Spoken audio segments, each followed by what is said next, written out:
બહુ જ ગમે છે આટલો બધો પ્રેમ અને આટલા સરસ લોકો. આઈ એમ લુકિંગ ફોરવર્ડ કે હું ફરી મહેસાણા આવું અને હવે નેક્સ્ટ ટાઈમ આવું ત્યારે અહીંયા જે પેલું શાક ભાખરી ફેમસ તે જવું. મગજમાં શાક ભાખરી જવું.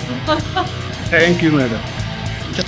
હું ધીરો તિજોરી મહેસાણા આવ્યો છું. વાઇલ્ડ એંગલમાં ચિરાગભાઈ પાસે એમના સ્ક્રીન પર હું ઓડિયન્સમાં જઈ રહ્યો છું અને બહુ જ મજા લાગે છે મને. અહીંયા મજા આવી રહી છે. ઓડિયન્સનો રિસ્પોન્સ બહુ સારો મળી રહ્યો છે. બધાને બહુ ખુશી મહેસૂસ થઈ રહી છે અને મારી ઈચ્છા છે કે તમે બધા પણ આ વાઇલ્ડ એંગલમાં આવીને પિક્ચર જુઓ. હાઉસફુલ શો કરો અને ત્યાંના લોકો એટલો પ્રેમ મળે છે. બહુ જ સારા લોકો છે. Thank you.